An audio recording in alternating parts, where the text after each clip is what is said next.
आमचे युवक, आमचे विद्यार्थी नुसतेच बलवान आणि बलशाली नाही, तर ते बुद्धिमान असले पाहिजेत. आणि ते नुसते बुद्धिमान असून चालणार नाहीत, ते सदविचारी सुद्धा असणं अत्यंत गरजेचं आहे. की आज आमच्या युवकांना असं वाटतंय की राजकारणामध्ये येणं म्हणजे लगेच आज सरपंच झालेला वाटतंय मी झेडपी सदस्य, झेडपीला वाटतंय मी उद्या आमदार, आमदाराला लगेच वाटतंय मी मंत्री, मंत्र्याला वाटतंय मला चांगलं खातं, चांगल्या खात्याला वाटतंय मी उपला वाटतंय मी मुख्य. वसंतदादा पाटील हे 3री 4थी शिकलेले होते, परंतु या महाराष्ट्रामधलं प्रायव्हेटायझेशन ऑफ एज्युकेशन कुणी केलेलं असेल तर ते त्यांनी त्यांच्या कालावधीमध्ये केलं. मी सगळ्या युवकांना एकच आवाहन करू इच्छितो की आपण या युवा संसदेला या, की ज्या विद्यार्थ्यांना या युवा संसदेमध्ये भाषण द्यायचे ती सुद्धा व्यवस्था उपलब्ध करून दिली, की जे विषय आता आम्ही दिलेले आहेत म्हणजे विजन भारत 2029, त्याच्यानंतर महिलांचा राजकारणातील आणि समाजकारणातील सहभाग, त्याच्यानंतर माध्यमे राजकारण घडवतात, ग्रामसभा ते लोकसभा, हे अशा विषयांवरती तुम्ही स्वतःचं भाषण तुम्ही तयार करू शकता आणि त्या युवा संसदेत या मान्यवरांच्या समोर मांडू शकता. नमस्कार. आपलं पुणे शहर म्हणजे पुण्यनगरी ही विद्येचं माहेरघर म्हणून ओळखली जाते. अतिशय उत्तम दर्जाचं गुणवत्तापूर्ण शिक्षण देणाऱ्या अनेक संस्था, शैक्षणिक संकुलं या शहरात आहेत आणि त्यापैकी एक आघाडीचं नाव म्हणजे जाधवर ग्रुप ऑफ इन्स्टिट्यूट. या संस्थेचे उपाध्यक्ष आणि आता जी संस्थेची होऊ घातलेली युवा संसद आहे तिचे संस्थापक अध्यक्ष आणि एकूणच पुण्याच्या आणि राज्याच्या शैक्षणिक क्षेत्रातलं एक तरुण नेतृत्व म्हणून ज्यांच्याकडे आपण बघू शकतो असे ॲडव्होकेट शार्दूल जाधवर आज आपल्याबरोबर आहेत. मुख्य म्हणजे युवा संसद आता जी होणार आहे तर गेली 7 वर्ष ही युवा संसद जाधवर इन्स्टिट्यूट भरवते आहे आणि यंदा तिचं 8वं पुष्प हे जानेवारीच्या शेवटच्या आठवड्यात 30-31 तारखेला पुण्यात होणार आहे. या निमित्ताने आपण ॲडव्होकेट शार्दूल यांच्याशी आज संवाद साधणार आहोत आणि एकूणच युवा संसद असंच नव्हे तर संस्था युवांकडे कशी पाहते, युवांची जडणघडण या संस्थेत कशी होते याची संपूर्ण एक प्रक्रिया या निमित्ताने आपण जाणून घेणार आहोत. म्हणून आज आपण स्वागत करूया ॲडव्होकेट शार्दूल जाधवर यांचं. नमस्कार सर. नमस्कार सर. आपलं मनापासून स्वागत आहे. जाधवर इन्स्टिट्यूट ऑफ म्हणजे आपली संस्था इथे अनेक वर्ष आपलं शैक्षणिक संकुल आता पुण्याच्या एकूणच आणि राज्याच्याही आपल्या या शैक्षणिक वर्तुळामध्ये खूप नावाजलं गेलेलं आहे. अतिशय उत्तम दर्जाचं गुणवत्तापूर्ण शिक्षण संस्थेत दिलं जातं. डॉक्टर सुधाकरराव जाधवर अर्थात त्यांची प्रेरणा आणि प्रदीर्घ अनुभव आणि आता एक या क्षेत्रातलं नवनेतृत्व म्हणून तुम्ही पुढे येत आहे. एक बेसिक भाग यातला असा आहे की युवांकडे आता तुम्हीही स्वतः खूप तरुण आहात आणि युवांकडे आजच्या तुम्ही कसं बघता आणि त्यांच्या जडणघडणींची प्रक्रिया म्हणून संस्था नेमकं काय करते हे खरं जाणून घेण्यात सर्वाधिक उत्सुकता आहे. सर्वप्रथम नमस्कार. जाधवर ग्रुप ऑफ इन्स्टिट्यूटचं जर आपण ब्रीद वाक्य पाहिलं तर ते ब्रीद वाक्य असं आहे, education for strength, intellect and wisdom. बल, बुद्धी आणि सदविचारासाठी शिक्षण. आमचे युवक, आमचे विद्यार्थी नुसतेच बलवान आणि बलशाली नाही, तर ते बुद्धिमान असले पाहिजेत. आणि ते नुसते बुद्धिमान असून चालणार नाहीत, ते सदविचारी सुद्धा असणं अत्यंत गरजेचं आहे. साने गुरुजींच्या स्वप्नातला भारत घडवण्याचं स्वप्न हे संस्थेच्या मोटोमध्ये आणि मिशनमध्ये आहे. बलसागर भारत हो, विश्वात शोभनी राहो, हे कणकण करी बांधिले जण सेवे जीवन दिले, राष्ट्रार्थ प्राण हे उरले. आपले जे युवक आहेत, सध्या मी असा मानणारा युवक आहे की निगेटिव्हिटी फार मोठ्या प्रमाणावरती जास्त आहे. युवकांना नावं ठेवण्यासाठी अनेक मान्यवर त्या ठिकाणी पुढे येत आहेत, सांगतायत की बाबा ड्रग्सचं प्रमाण वाढत चाललेलं आहे, दारूचं म्हणजे व्यसनाचं प्रमाण फार मोठ्या प्रमाणावरती वाढत चाललेलं आहे. लोक देशाच्या इतिहासाचा विचार करत नाही आहेत किंवा थोर महात्मे जे होऊन गेलेले आहेत त्यांचा विचार करत नाही आहेत. परंतु आमच्या युवकांना त्यांच्याबद्दल माहितीच दिली गेलेली नाही आहे. त्याच्यामुळं आमची जर एज्युकेशन सिस्टम पाहिली, आमची जर एकंदरीत सिलेबस आमचे पाहिले तर याच्यामध्ये छत्रपती शिवाजी महाराजांचा अभ्यास 4थी नंतर कितीदा येतो? छत्रपती संभाजी महाराजांचा अभ्यास आहे का? बोधिसत्व महामानव डॉक्टर बाबासाहेब आंबेडकर यांचा अभ्यास आहे का? झाशीच्या राणीचा अभ्यास आहे का? स्वामी विवेकानंदांचा अभ्यास आहे का? हे कुठंही आमच्या युवकांना त्याच्यामध्ये अभ्यासासाठी सुद्धा त्या ठिकाणी नाही आहे. तर मग नेमका आदर्श कोणाचा घ्यायचा आणि आयुष्य कशा पद्धतीने घडवायचं. त्याच्यामुळे आम्ही एकंदरीत विद्यार्थ्यांचा सर्वांगीण विकास व्हायला पाहिजे. जी सिस्टीम लॉर्ड मॅकॉलेनं 1835 साली घालून दिली आणि त्याने असं सांगितलेलं होतं की ही शिक्षण पद्धती जर 30 वर्ष या देशामध्ये जर राबवली तर या देशावरती आपण कायमस्वरूपी राज्य करू शकतो, असं जे त्यांनी 1835 साली सांगितलं ते 2020 पर्यंत जी नवीन new education policy, national education policy ज्याला म्हटलं जातं, ती येईपर्यंत तशीच आहे आणि ती सुद्धा नॅशनल एज्युकेशन पॉलिसी 2030 पर्यंत अंमलामध्ये आणायची. म्हणजे आत्तासुद्धा आपण जुनी सिस्टीमच त्याच्यामध्ये फॉलो करतोय. आणि त्याच्यामुळं एक युवकांचा सर्वांगीण विकास घडावा, चरित्रसंपन्न युवक त्या ठिकाणी घडावा, देशासाठी चांगला नागरिक, शाळे आणि कॉलेजेससाठी चांगला विद्यार्थी आणि घरामध्ये चांगला पाल्य घडवण्याचं काम हे जाधव ग्रुप ऑफ इन्स्टिट्यूटच्या माध्यमातून अत्यंत चांगल्या पद्धतीने आपण करतोय. आज या शिक्षण संस्थेमध्ये शिक्षण घेणारे जे विद्यार्थी आहेत, या विद्यार्थ्यांच्या सर्वांगीण विकासासाठी अत्यंत विविध दर्जाचे कार्यक्रम, शैक्षणिक, सामाजिक, आर्थिक, औद्योगिक, कला, क्रीडा, राजकीय आणि विज्ञान, प्रत्येक क्षेत्रातला कार्यक्रम त्या विद्यार्थ्यांसाठी आपण देतोय. त्याच्यासोबतच यांना 100% प्लेसमेंट कशा पद्धतीने देता येतील याचाही प्रयत्न आपण करतोय. आणि विशेष म्हणजे या शिक्षण संस्थेमध्ये गोर, गरीब, शोषित, दलित, वंचित, आदिवासी समाजातून विद्यार्थी जे येतात, जे वाड्यावस्ती तांड्यांवरचे जे विद्यार्थी आहेत, यांना सुद्धा अत्यंत चांगल्या दर्जाच्या फॅसिलिटीज देण्याचा प्रयत्न आम्ही करतोय की जेणेकरून उद्याच्याला ह्या मुलांना देशामध्ये कोणत्याही कॉलेजमध्ये जायचं असेल, बाहेरच्या देशामध्ये जायचं असेल तर त्यांना कुठंही असं वाटायला नको की मी कुठं होतो आणि कुठं आलोय.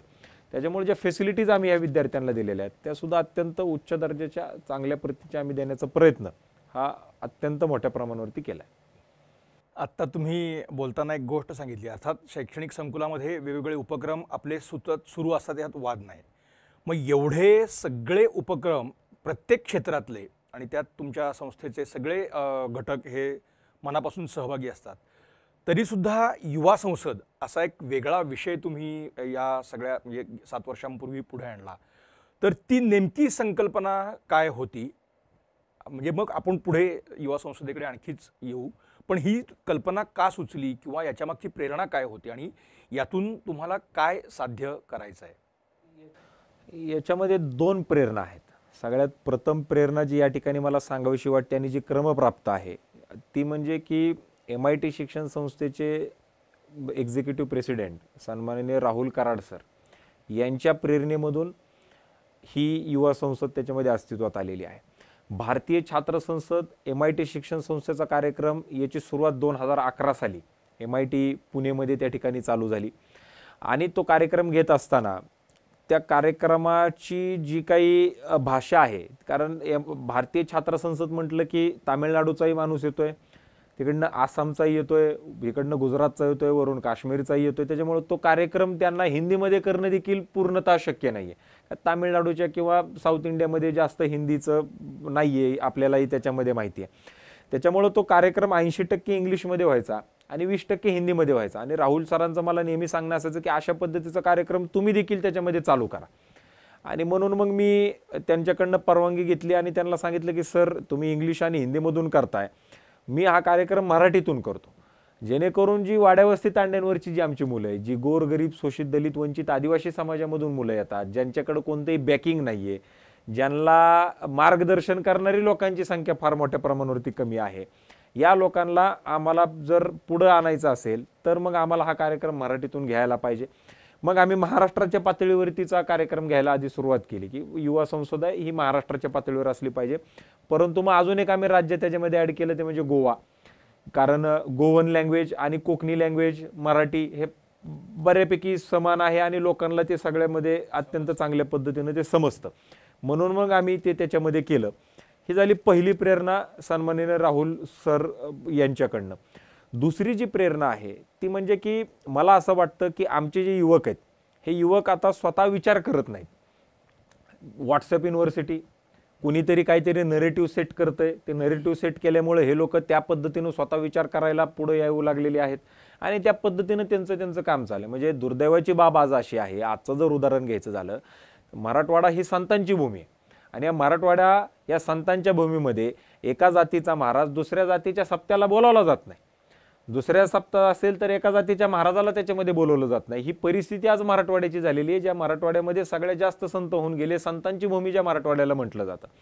आज परिणाम असा झालेला आहे, म्हणजे मी कालही कोणाशी बोलताना असं सांगितलं की जर आपण सोशल मीडियावरती कमेंट टाकण्यासाठी जर आपण 1-1 रुपया लावला, पोस्ट करण्यासाठी जर 5 रुपये त्याचं जर त्याचं आपण भाडं आकारलं किंवा जर त्याला कॉस्टिंग जर लावली, अर्धे प्रॉब्लेम आपले महाराष्ट्रातले आणि भारतातले त्याच्यामध्ये बंद होते. त्याचं कारण असं आहे की आज कुणी काही बघत नाहीये. मी त्या दिवशी एक उदाहरण दिलं आणि आजही मला परत या ठिकाणी उदाहरण द्यायचं आहे की माझा एक मित्राचा वाढदिवस होता आणि तो असा केक कट करत होता आणि मी त्याच्या बाजूला उभा होतो आणि त्याचं केक कटिंग चालू मी ती पोस्ट केली आणि त्याच्यामध्ये खाली लिहिलं मी की बाबा मित्रा वाढदिवसाच्या तुला शुभेच्छा. लोकांनी मला शुभेच्छा दिल्या. म्हणजे लोक ते वाचत नाहीयेत, पोस्ट काय आहे, कोणाचा फोटो आहे, काय हे लोक बघत नाहीयेत.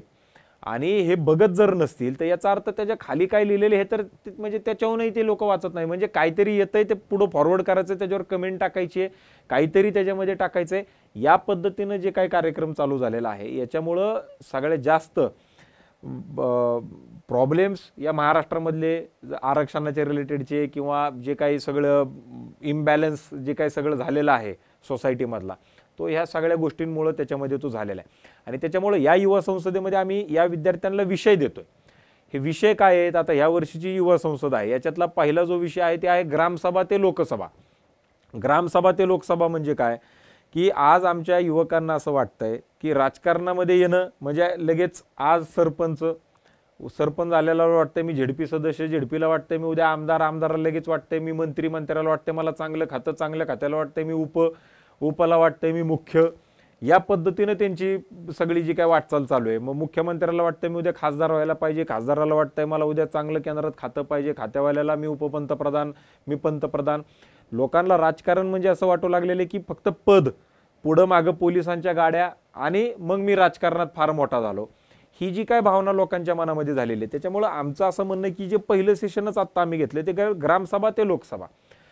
जो ग्रामपंचायतीचा जो वॉर्ड आहे याच्यामध्ये जे काम चालतं हे काम करणारा सुद्धा राजकारणी आहे आणि लोकसभेत काम करणारा देखील राजकारणी आहे. परंतु आता राजकारणापेक्षा आधी समाजकारण काय आहे हे या विद्यार्थ्यांना समजून सांगणं गरजेचं आहे. दुसरा जो विषय याच्यामध्ये आम्ही घेतलेला आहे तो म्हणजे काय की समाजकारण आणि राजकारणातील महिलांचा सहभाग. आज महिला राजकारणात आहेत का तर आहेत, टेक्निकली त्या सगळ्या पदावरती आहेत का तर आहेत. परंतु या महिलांना स्वतः निर्णय घ्यायचा अधिकार आहे का हे आपण आपापल्या मनाला विचारा प्रत्येकाने. आज आरक्षण आहे, 33% आरक्षण सरकारने दिलेले 2026 पासून ते लोकसभेमध्ये देखील त्याच्यामध्ये लागू होत आहे. आमदारकीला आणि खासदारकीला सगळीकडे आता महिला 33% त्याच्यामध्ये येणार आहेत. परंतु नवऱ्याला उभा राहता येत नाही म्हणून बायका उभा राहिलेल्या आहेत. प्रत्येक बॅनरवरती आता नवऱ्याचा आणि बायकोचा फोटो आहे. ज्याला कोणाला आरक्षण पडेल तो पुढे उभा राहणार. परंतु कार्यक्रम चॉईस करण्याची पॉवर त्यांच्याकडे आहे का, धोरण ठरवण्याची ताकद त्यांच्याकडे आहे का, ते स्वतः काही निर्णय घेऊ शकतात का, तर हे कुणावरती तरी ते अवलंबून आहेत. त्याच्यामुळे असे जे काही विषय आहेत, मग व्हिजन भारत 2029, माध्यमे राजकारण घडवतात, सशक्त युवा, सशक्त राजकारण, सशक्त भारत, असे 6-7 विषय आम्ही दिलेले आहेत जेणेकरून या विषयांवरती एक विचारमंथन व्हावं. आणि आम्ही जाणीवपूर्वक लेफ्ट विंग, राईट विंग आणि सेंट्रल विचार मांडणारे, त्या दोन्हीचा एक न्यूट्रल विचार मांडणारी लोक आम्ही त्याच्यामध्ये बोलवतोय, जेणेकरून उद्याच्याला या विद्यार्थ्यांना ठरवता आलं पाहिजे की काय बरोबर आहे काय चुकीचं आहे. कुणाचं ऐकल्यानंतर सुद्धा स्वतःचा विचार त्याच्यामध्ये मांडता आले पाहिजेत. म्हणजे मला या ठिकाणी प्रकर्षाने एक गोष्ट सांगावीशी वाटते. काही यूट्यूब चॅनल, काही न्यूज चॅनल जर आपण पाहिले तर असं वाटतं की अरे एक्स पार्टी किती वाईट आहे. मग दुसरे न्यूज चॅनल पाहिले, दुसरे यूट्यूब चॅनल पाहिले की असं वाटतं की अरे वाय पार्टी किती वाईट आहे. म्हणजे इतका मोठ्या प्रमाणावरती नरेटिव्ह सेट केला जातो की आम्ही असे कार्यक्रम घेतोय, आमचेच विचार आम्हाला ठरवताना अडचण येते. आणि मग जे सामान्य विद्यार्थी आहेत, सामान्य जी लोक आहेत यांना तर काय 100% ते तर नक्कीच गोंधळलेले असणार आहेत. आणि त्याच्यामुळं ही युवा संसद कशासाठी, विद्यार्थ्यांना आधी स्वतःला विचार करण्यासाठी भाग पाडायचं आहे. त्यांना कळालं पाहिजे काय खरं आहे काय खोटं आहे आणि काय देशासाठी उच्च दर्जाचं आहे, उत्तम आहे, स्वतःसाठी काय गरजेचं आहे. आणि त्याच्यातून मग ह्या लोकांना पुढे जायला त्याच्यामध्ये चांगल्या पद्धतीनं एक विचाराची स्वतःची एक काहीतरी योग्यता आणि अधिष्ठान असावं. म्हणजे यावेळचा थोडा म्हणजे वाटला तर ज्वलंत विषय असा खरं तर आपण म्हणू शकतो. परंतु प्लेटोने असं म्हटलेलं आहे की तुमची भूमिका नसणं ही सुद्धा एक भूमिका असते, म्हणजे everybody is political that way, असं एक हे असतं. त्यामुळे आपण आपल्या आयुष्याचा तो एक अविभाज्य अंग आहे आणि ते नाकारण्याचं आपल्याला काहीच कारण नाही. पण मग तुम्ही आजचं राजकारण किंवा आजचे राजकारणी किंवा भविष्यात ते काय असायला हवं आहे, असं काही एक तुम्ही व्हिज्युअलाइज केलंय का? आम्ही याच्यामध्ये असं पाहतो आहोत की राष्ट्रप्रथम ज्या याच्यामध्ये जातपात याला थोडाही थारा नसावा, जे भारतामध्ये होईल का नाही होईल येणाऱ्या 50, 60, 70 वर्षामध्ये, हे फार मोठं प्रश्नचिन्ह आहे सध्याच्या स्थितीला. त्याच्यानंतर शिकलेली लोक राजकारणामध्ये यावी. डॉक्टर, इंजिनियर, लॉयर ही सगळी शिकलेली मंडळी राजकारणात आली पाहिजेत. व्हाईट कॉलर लोक राजकारणात आली पाहिजेत. दिल्लीमधला एक प्रयोग आपल्याला माहिती असेल की एक IRS माणूस मुख्यमंत्री होतोय, CA लोक त्यांच्या मंत्रिमंडळामध्ये सामील होत आहेत. आता ते काय करतात त्याच्याशी आपल्याला घेणं देणं नाही, परंतु शिकलेली लोक राजकारणात तर आलेली आहेत. एक CA माणूस खासदार आहे, एक CA माणूस मंत्री आहे, एक IRS माणूस नोकरी सोडून मुख्यमंत्री होतोय. आमचं व्हिज्युअलायझेशन असं आहे की इकडे जर रोज जातींवरने भांडणं होणार असतील, इकडे जर दंगली होणार असतील, इंटरनेट बंद करावं लागत असेल, छोट्या छोट्या गोष्टींवरनं आपण जर रस्ते बंद करत असू, तर कोणता बिझनेसमन इकडे येणार आहे? कोणते इथं मोठे मोठे इंडस्ट्रीज स्थापित होणार आहेत? काही याच्यामधलं होणार नाही. त्याच्यामुळं आपल्याला, आणि जे नवीन युवक आहेत जे आत्ता कॉलेजला आहेत, 18, 19, 20, 21, 22 वर्षाची जी मुलं आहेत, यांना तीळमात्रही जातीपातीबद्दल घेणं देणं नाही. यांना ह्या गोष्टी आता आवडत नाहीत. हे आत्ताच्या राजकारणामध्ये असलेल्या लोकांनी समजून घेणं अत्यंत मोठ्या प्रमाणावरती गरजेचं आहे. त्याच्यामुळे आमचं व्हिज्युअलायझेशन असं आहे की पूर्णतः जातीपाती विरहित हा देश त्याच्यामध्ये असावा. जे गरजेचं आहे ते त्याच्यामध्ये व्हावं. नक्कीच जे काही तळागाळातली लोक आहेत, ज्यांना पुढं आणण्यासाठी म्हणून ज्याच्यासाठी म्हणून आरक्षण दिलेलं होतं, ते त्याच्यामध्ये ते त्या ठिकाणी ते चालू राहावं. त्याच्याबद्दल कोणतंही दुमत असण्याचं कोणतंही कारण त्याच्यामध्ये नाही, परंतु ते विरहित असावं, पहिला मुद्दा. दुसरा मुद्दा, शिकलेली चांगली लोक राजकारणामध्ये येतील. कारण ज्या वेळेसला शिकलेली लोक राजकारणामध्ये येतील, म्हणजे मला या ठिकाणी उदाहरण द्यावं असं वाटतं, ते म्हणजे वसंतदादा पाटील हे 3री 4थी शिकलेले होते, परंतु ह्या महाराष्ट्रामधलं प्रायव्हेटायझेशन ऑफ एज्युकेशन कुणी केलेलं असेल तर ते त्यांनी त्यांच्या कालावधीमध्ये केलं. आज तुम्हाला आणि आम्हाला शिक्षण घेता आलं. आज ह्या पुण्यामध्ये जिथं आत्ता आपण बसलेले तिथे 29 युनिव्हर्सिटीज आहेत. म्हणजे तिकडे तुम्ही, आपण असं म्हणतो ऑक्सफर्ड ऑफ ईस्ट, पण लंडनमध्ये ज्या भागामध्ये ऑक्सफर्ड आणि केम्ब्रिज युनिव्हर्सिटी, तिकडे 2-2, 3-3 युनिव्हर्सिटीज आहेत. अख्ख्या लंडनचा विचार केला तर तिथं 2, 4, 5 युनिव्हर्सिटीच्या पुढे जाणार नाही. एकट्या पुण्यामध्ये 29 विद्यापीठ आहेत आज. हे कोणामुळे शक्य झालेलं आहे? चांगल्या दर्जाचं शिक्षण कोणामुळे शक्य झालेलं आहे? आज जे तुम्हाला पाहिजे त्या दर्जाचं तुम्ही शिक्षण देऊ शकता, लगेचच तुम्हाला नोकऱ्या अवेलेबल झालेल्या आहेत. हे एक विजन होतं एका मुख्यमंत्र्याचं, वसंतदादा पाटील यांचं. परंतु मला याच्यामध्ये अजून एक ॲड असं करायचं आहे की जर हेच अशा दर्जाचे कार्यक्रम झाले असते, त्यावेळेसला दादांचं शिक्षण जर आहे ह्याच्यापेक्षा जर अजून जास्त झालं असतं, आज ते अजून काहीतरी मोठे निर्णय त्यांना घेता आले असते. त्यांनी जर ते निर्णय अजून त्यांच्या कालावधीमध्ये घेतले असते, आजची परिस्थिती अजून काहीतरी मोठी आणि वेगळी झाली असती. त्याच्यामुळं एक ट्रेनिंग या विद्यार्थ्यांना चांगल्या दर्जाचं जर या युवा संसदेसारख्या कार्यक्रमांमधून जर झालं, तर नक्कीच आपल्याला फार मोठ्या प्रमाणावरती बदल त्याच्यामध्ये ते दिसतील. आणि त्याच्यामुळे शिकलेली लोक राजकारणात यावी. शिकलेली लोक राजकारणात आली तर ऑटोमॅटिक आपलं जे लोकतंत्र आहे बळकट करण्यासाठी ही सगळी लोक त्याच्यामध्ये पुढाकार घेतील. आणि पुढाकार घेतल्यानंतर चांगले नवनवीन विचार जे गरजेचे आहेत, सध्याचे आहेत, ते जर त्याच्यामध्ये आले, 100% देश जे गरजू झाल्याशिवाय असं राहणार नाही. आत्ता बोलताना तुम्ही एक परत या वर्षीच्या याच्यामध्ये सशक्त भारत असा एक तुम्ही उल्लेख आहे, म्हणजे तुमचा या वेळचा जो काही हे असेल युवा संसदेचा कार्यक्रम, त्यात सशक्त भारत हाही एक भाग आहे. तर या सशक्त भारताचं चित्र तुम्ही कसं पाहता किंवा त्यातनं काय पुढे यायला हवंय असं तुम्हाला? सशक्त भारताच्या म्हणजे सशक्त युवा, सशक्त राजकारण आणि सशक्त भारत ही जी काय आमची युवा संसदेची थीम आहे, याच्यामध्ये एक सिंपल विचार आमचा असा आहे की युवा जर सशक्त झाला, तो राजकारणात आला तर राजकारण सशक्त होईल. राजकारण सशक्त झालं तर देश सशक्त होईल. आता देश सशक्त म्हणजे काय, तर तो सर्वांगी सशक्त होणं गरजेचं आहे. आज या युवा संसदेमध्ये प्रत्येक क्षेत्रातला माणूस येऊन त्यांचे विचार त्याच्यामध्ये मांडणार आहे. तर इथं उद्या युवा संसदेत येणारा प्रत्येक माणूसच काय ॲक्टिव्ह पॉलिटिक्समध्ये येणार नाही. काही लोक समाजकारणामध्ये जातील, काही लोक राजकारणात जातील, काही आर्थिक जे काय म्हणजे इकॉनॉमिकल सेक्टरमध्ये काम करतील, काही ॲग्रिकल्चर सेक्टरमध्ये काम करतील, काही हॉस्पिटॅलिटीमध्ये काम करतील. ही जेवढे काही विविध सेक्टर आहेत, कला असेल, सांस्कृतिक असेल, विज्ञान असेल, उद्योग क्षेत्र असेल, या प्रत्येक क्षेत्रामध्ये ज्या वेळेसला इथली तळागाळातली लोक त्याच्यामध्ये येतील, घराणेशाही अत्यंत मोठ्या प्रमाणावरती मोडकळीस येईल, नेपोटिझम मोडकळीस येईल. आणि सगळ्यात महत्त्वाचं म्हणजे काय की आम्ही सगळ्या युवकांना एकच गोष्ट सांगतोय की सशक्त भारत करण्यासाठी तुम्ही आधी सशक्त होणं गरजेचं आहे, तुमची इच्छाशक्ती त्या ठिकाणी असणं अत्यंत गरजेचं आहे. आज प्रत्येकाला असं वाटतं की माझ्याकडे बॅकिंगला कोणी नाही आहे, माझे आईबाप बाबा गरीब घरातून येतात, मी अमक्या अमक्या जातीचा नाही आहे, तर मग आता मी पुढे येऊन कसं काय ह्या सगळ्या गोष्टी करणार, मी करू शकतो का नाही करू शकत. मी त्यांना असं सांगितलं की बाबा अनेक अशी उदाहरणं या देशामधली आहेत की ज्यांचे वडील मुख्यमंत्री असताना मुलगा पडलेला आपल्याला दिसलेला आहे. या देशामधले अनेक पंतप्रधान असे होऊन गेलेले जे स्वतः इलेक्शनमध्ये पडलेले आहेत. त्यामुळे दर 5 वर्षांनी यांची परीक्षा होत असते. आपण जर चांगल्या पद्धतीनं लोकांसोबत कनेक्ट ठेवला, आपण जर चांगल्या पद्धतीचं जर काम त्याच्यामध्ये केलं तर नक्कीच उद्या तुम्ही सुद्धा त्या पदावरती जाऊ शकता. लोकांना कामं करणाऱ्या लोकांची त्याच्यामध्ये गरज आहे आणि त्याच्यामुळं प्रत्येक क्षेत्रामध्ये हे युवक त्याच्यामध्ये पाहिजेत. ते युवक त्या क्षेत्रामध्ये आल्यानंतर एक युवकांमध्ये एक वेगळी ऊर्जा असते. देशाला पुढे घेऊन जाण्यासाठी एक म्हणजे ज्याला आपण म्हणतो आग असली पाहिजे, ती आग युवकांमध्ये आहे, नवीन विचार त्यांच्याकडे आहेत आणि ते घेऊन आल्यानंतर ऑटोमॅटिक सगळ्या क्षेत्रामध्ये जर असे फोर्सफुली काम करणारे जर लोक आपल्याला मिळाले तर नक्कीच सशक्त भारत व्हायला वेळ लागणार नाही. थोडं बॅक म्हणजे जेव्हा तुम्ही पहिली युवा संसद घेतली आणि त्यानंतर 7 वर्ष ही युवा संसद होती, आता 8वं पुष्प गुंफलं जाणार आहे, म्हणजे काही एक अनुभव त्याच्यातला आहे.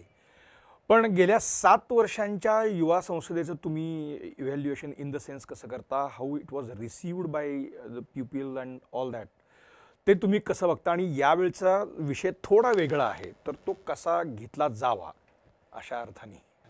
सगळ्यात प्रथम म्हणजे युवा संसद म्हणलं की मला सगळे लोक विचारतात की हे कोणत्या पॉलिटिकल प्लॅटफॉर्म आहे, ही युवा संसद कोणत्या पॉलिटिकल पार्टीला ॲफिलिएटेड किंवा हा कोणत्या पॉलिटिकल पार्टीचा प्लॅटफॉर्म आहे. तर मला या ठिकाणी परत एकदा स्पष्ट करायचं आहे का हा कोणत्याही पॉलिटिकल प्लॅटफॉर्म, कोणत्याही पॉलिटिकल पार्टीचा हा प्लॅटफॉर्म नाही आहे, ना हा कोणत्या लोकसभेचा आहे, ना कोणत्या विधानसभेचा आहे, ना कोणत्या विधान परिषदेचा आहे, ना राज्यसभेचा आहे, ना कोणाला हा पॉलिटिकल प्लॅटफॉर्म त्या ठिकाणी सपोर्ट करतो.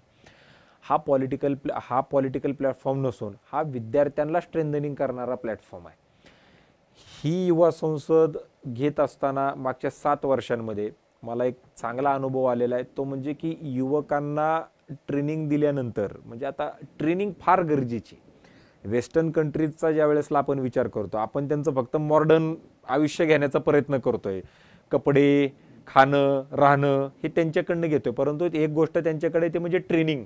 ती ट्रेनिंग आपल्याला घ्यायची नाही. आता अमेरिका असेल, इंग्लंड असेल, ऑस्ट्रेलिया असेल, हे आता ट्रेनिंगच्या फार पुढे गेलेली लोक आहेत, परंतु आता आपल्याकडे ट्रेनिंग घेणं फार मोठ्या प्रमाणावरती गरजेचं आहे. या युवकांना ज्या वेळेसला आम्ही या गोष्टी सांगतोय तर त्यांना ते समजतायत, ते त्यांना पटतायत, ते फेक नेरेटिव्हकडे जास्त लक्ष देत नाहीयेत, ते स्वतःचे विचार त्याच्यामध्ये करतायत. ही गोष्ट अशी असेल तर ही गोष्ट अशी का आहे याच्यावरती ते विचार करतायत, हे आम्हाला त्याच्यात समजतंय. आता या युवा संसदेनं 2 इलेक्शन पाहिलेत. 2016ला ही युवा संसद चालू झाली, म्हणजे त्यांनी 2019चं एक इलेक्शन पाहिलंय, 2024चं एक इलेक्शन पाहिलेलं आहे. आता जे विद्यार्थी या युवा संसदेच्या सभागृहामध्ये बसतायत हे वय वर्ष 16, 17, 18, 19, 20, 21, 22, 23, 24 इथपर्यंतची आहेत. युवा संसदेची जर महती आपल्याला लक्षामध्ये घ्यायची असेल तर नंदुरबार सारख्या ठिकाणी एक MBA झालेली मुलगी, ज्या मुलीनं या युवा संसदेला अटेंड केल्यानंतर तिला असं वाटलं की मी देखील याच्यामध्ये काही ना काही करू शकते. आदिवासी समाजाची मुलगी MBA झालेली नंदुरबार सारख्या ठिकाणी जाते आणि तिकडे झेडपीचं इलेक्शन लढते आणि ती निवडून येते आणि कामही करते. आता आपल्याकडे इलेक्शन झालेले नाहीये तेवढे दिवस, त्यामुळे दुसरी टर्म तिचं येण्याचं कोणतं कारण नाही का. आता ती ज्या वेळेसला येईल त्यावेळेसला तिला त्याच्या कामाची पोचपावती मिळेल, तिने चांगलं काम केलेलं असेल तर. परंतु या युवा संसदेमध्ये किती मुलं ॲक्टिव्ह पॉलिटिक्समध्ये येत आहेत हे जर आपल्याला पाहायचं असेल तर येणारे 5-10 वर्षामध्ये ज्या वेळेसला हे मुलं इलिजिबल होतील, वय वर्ष यांचं 25च्या पुढे जाईल, ऑटोमॅटिकली इलिजिबल झाल्यानंतर ही युवा संसदेनं काय करून ठेवलेलं आहे, किती चांगले युवक राजकारणामध्ये आणण्यासाठीचा म्हणजे आपण प्रेरणा दिलेली आहे, हे देखील आपल्याला त्याच्यामध्ये त्या ठिकाणी समजेल. आणि जी तुम्ही मला विचारलं की बाबा या युवा संसदेमध्ये तुम्हाला काय बदल, म्हणजे ह्या वर्षीची युवा संसद वेगळी काय, तर ही युवा संसद वेगळी याच्याकरिता आहे की आम्ही आता असं ठरवलेलं आहे की दरवर्षी ज्यांच्या अवतीभोवती सध्याचं राजकारण आणि समाजकारण फिरतं यांच्यासाठी आम्ही संसद कट्टा हा एक कार्यक्रम आम्ही त्याच्यामध्ये चालू केलेला आहे. ते म्हणजे काय की आता यावर्षी आरक्षणाचा मुद्दा फार गाजतोय 2024-25. आम्ही जे सगळ्यात जास्त आरक्षणावरती बोलतायत, बाईट देत आहेत किंवा असे काही जी बोलणारी लोक आहेत यांना यावर्षी आम्ही संसद कट्ट्यामध्ये बोलवलेलं आहे. त्यांना इंटरव्ह्यूचं स्वरूप त्या संसद कट्ट्याला आपण देतोय आणि जवळपास अर्धा तास आम्ही विद्यार्थ्यांना डायरेक्ट प्रश्न विचारण्यासाठी आम्ही त्यांना देतोय. आता काय होतं संसद कट्ट्यामध्ये किंवा इतर कोणत्याही इंटरव्ह्यूजमध्ये की बाबा एखाद्या वेळेस पत्रकार आहेत, पत्रकारांना माहिती असतं की बाबा एका लेवलच्या खाली जाऊन आपण प्रश्न विचारायचे नाहीयेत, ते तेवढ्याला तेवढं त्यांचं चालतं, पाहिजे ते त्यांना भेटलं की तो विषय तिथं संपतो, ते व्हायरल होतं आणि ते चालतं. विद्यार्थ्यांना काय वाटतं, आता अनेक विद्यार्थी आहेत, म्हणजे मला एक विद्यार्थी भेटला MPSCचा इकडेच याच पत्रकार भवनामध्ये आणि प्रेस कॉन्फरन्स झाल्यानंतर मी बाहेर पडलो. 7वी युवा संसदेची ही गोष्ट आहे आणि तो म्हणला सर मी येऊ शकतो काय कार्यक्रमाला. हो म्हणलं तुम्ही येऊ शकता कार्यक्रमाला, काय अडचण नाही. त्यांनी मला सांगितलं की म्हणला एक विचारू का प्रश्न. म्हणलं बोला. त्यांनी सांगितलं की मी MPSC करतोय, उद्या समजा मी प्रिलिम्स पास झालो, मी मेन्स पास झालो आणि मी इंटरव्ह्यूला गेलो आणि इंटरव्ह्यूला जर मला तिथं जाऊन विचारलं की या महाराष्ट्राचा जलसंधारण पाणी पुरवठा मंत्री कोण आहे मला सांगा, आणि जर मी तिथं XYZ नाव सांगितलं आणि त्यावेळेसला जर तिथं तो मंत्री ABC असेल आणि जर उद्या मी नापास झालो त्याला जबाबदार कोण.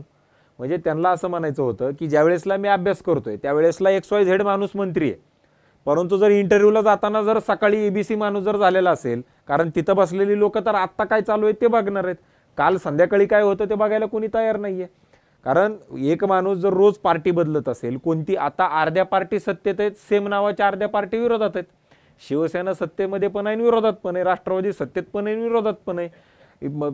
इझी आहे, म्हणजे मी सत्तेत सकाळी जाऊ शकतोय, संध्याकाळी बाहेर येऊ शकतोय, संध्याकाळचा माणूस सकाळी सत्तेत जाऊ शकतो. ह्या सगळ्या गोष्टी अत्यंत इझी आहे. मग तो म्हणला जर मी उद्या नापास झालो तर ह्याला जबाबदार कोण आहे. त्याच्यामुळं ह्या युवा संसदेमध्ये असे सुद्धा प्रश्न या विद्यार्थ्यांना डायरेक्ट या सगळ्या नेत्यांना विचारता येणार आहेत आणि त्यांचे जे प्रश्न आहेत यांना डायरेक्ट उत्तरं ह्या सगळ्या मान्यवरांना द्यावी लागणार आहेत. आणि त्याच्यामुळं हा एक वेगळेपणा यावर्षी संसद कट्ट्याच्या नावानं जो नवीन कार्यक्रम आपण इंटरव्ह्यूचं सेशन आणि डायरेक्ट विद्यार्थ्यांशी जे काही संबंधित त्यांना जे विचारायचं आहे तर ते त्यांना डायरेक्ट विचारू शकतात. म्हणजे थोडं आपण एक जॉनर पकडला तर म्हणजे यावेळेला तिथे जे काही नेते किंवा हे कदाचित सहभागी असतील तर त्यांची वेगळी परीक्षा जाधवर इन्स्टिट्यूटमध्ये घेतली जाणार आहे असं म्हणायला हरकत नाही. नक्की होऊ शकतं, कारण विद्यार्थ्यांचे प्रश्न हे काही लिहून येणार नाहीयेत, ते अपेक्षित नसणार आहेत. त्यांना रोज काय अडचणी त्यांना भोगावे लागत आहेत, त्यांना जे काही त्यांच्या आयुष्यामध्ये रोज अडचणी येत आहेत त्या अडचणी ते सरळ सरळ मांडू शकतात तिकडे. आणि तुम्ही आत्ता म्हणजे एक न्यू नॅशनल एज्युकेशन पॉलिसी आपण त्याची सध्या खूप चर्चा पण होती आहे आणि प्रत्येक संस्थाचालक किंवा ते त्यांचे इनपुट्स मुळात देत आहेत, म्हणजे असं काही नाही आहे. त्याचं अजून काही फार मोठं स्ट्रक्चर तयार झाले अशी पण काही परिस्थिती नाही. पण आत्ता तुम्ही, कारण दरवर्षी नवीन विद्यार्थी म्हणजे आधी जे काही कुठं जात नाहीत पण नवीन वर्षी पुन्हा नवीन विद्यार्थी येतात आणि ते समाजाच्या वेगवेगळ्या स्तरातून ते आलेले असतात. म्हणजे त्यांची विचारसरणी म्हणजे कौटुंबिक पार्श्वभूमीपासून गोष्टी. तर हा जो नवीन येणारा विद्यार्थी आहे तो कदाचित निम्नवर्गीय असेल, एकदम उच्चवर्गीय पण असेल, पण ॲस्पायरेशन्स एकच असतात. आता हा सगळा म्हणजे आता नवीन AI टेक्नॉलॉजी म्हणजे कृत्रिम बुद्धिमत्ता आणि त्याचं काय होणार हे जगभर आता त्याच्यावरही चर्चा सुरू आहे. एकीकडे आपल्या अशा काही वेगळ्या वेगळ्या, त्याचा काय राजकारण म्हणून संबंध आहे अशातला भाग नाही, आणि हा नवीन येणारा विद्यार्थी. सो हा एक ब्लेंड तुम्ही सगळा कसा बघताय आणि ह्या नवीन एज्युकेशन पॉलिसीमध्ये ते कसं ब्लेंड करता येऊ शकेल असं तुम्ही काही त्याचं एक, कारण हे पुन्हा युवा संसदेकडेच येणार आहे म्हणून मी हा नॅशनल एज्युकेशन पॉलिसी ही खरं तर क्रांतिकारक बदल आहे. आज तुम्हाला तुमच्या भाषेमध्ये शिक्षण घेता येणार आहे. तुम्ही माझ्यासोबत मराठवाड्यामध्ये चला, विदर्भात चला, गावाकडे चला, जे नॉलेज तुम्हाला तिथं पारावरती बसलेला मुलगा जे सांगू शकतो ना तो इथं बसलेला एखाद्या चांगल्या इन्स्टिट्यूटमधलाही मुलगा सांगू शकणार नाही. फक्त प्रॉब्लेम कुठं येतोय, भाषा.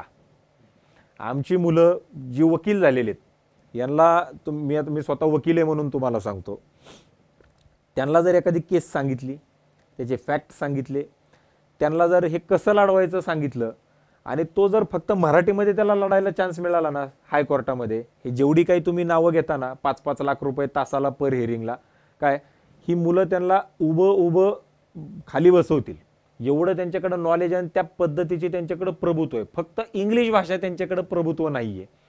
तो एक त्याच्यातला त्यांच्यामधला तो डिफेक्ट आहे. परंतु त्यांच्या नॉलेजला तुम्ही कुणीही इथला माणूस बीट करू शकत नाही, एवढं त्यांच्याकडे नॉलेज आणि त्या पद्धतीनं त्यांचे विचाराची ती जी काही म्हणजे घौडदौड आहे ती तेवढ्या प्रमाणामध्ये त्याच्यात ती झालेली. सगळ्यात पहिली जर आवडलेली कोणती गोष्ट असेल ना तर ती म्हणजे तुमच्या भाषेमध्ये शिक्षण. आमचं दुर्दैव काय आहे, आमची भाषा मराठी, अभिजात भाषा झाली, हिंदी आमची राष्ट्रभाषा आहे, परंतु आम्हाला कोर्टामध्ये लढता येतं का? आमच्या भाषेमध्ये नाही लढता येत. जो रस्त्यावरती एखादा भिकारी असेल, उद्या त्याच्यावरती काय अन्याय झाला, त्याला त्याच्या भाषेमध्ये हायकोर्टात जाता येऊन बोलता येईल का? तो नाही बोलू शकत, कारण ते नाहीच आहे त्याच्यामध्ये. इंग्लिश भाषेमध्येच तिथं सगळ्या गोष्टी चालतात हायकोर्टामध्ये आणि सुप्रीम कोर्टामध्ये. हे आमच्या देशाचं पहिलं दुर्दैव आहे. परंतु आशेचा किरण कुठं दिसतोय? ह्या न्यू एज्युकेशन पॉलिसीमध्ये दिसतोय की आपल्या भाषेमध्ये त्यांना ते सगळ्या गोष्टी त्याच्यामध्ये घेता येणार आहे. आता ज्या वेळेसला स्वतःच्या भाषेमध्ये शिक्षण घेता येणार आहे त्यावेळेसला AI असू द्या, IT असू द्या, कॉम्प्युटर असू द्या, नवीन जे काही इंजिनिअरिंगमध्ये आता जसं पेट्रोकेमिकल इंजिनिअरिंग एक वेगळं एक चालू झालेलं आहे, बरोबर आहे. स्पेस सायन्स याला आता फार मोठ्या प्रमाणावरती महत्त्व आलेलं आहे. याच्यामध्ये हे छोट्या गावांमधले सुद्धा मुलं आता त्याच्यामध्ये येऊ शकतात आणि त्यांचे विचार अत्यंत चांगल्या पद्धतीने मांडू शकतात, रिसर्च करू शकतात. अनुसंधानासाठी फार मोठ्या प्रमाणावरती पैसे त्याच्यामध्ये आता मिळतात. या सगळ्या गोष्टी त्याच्यामध्ये होऊ शकतात.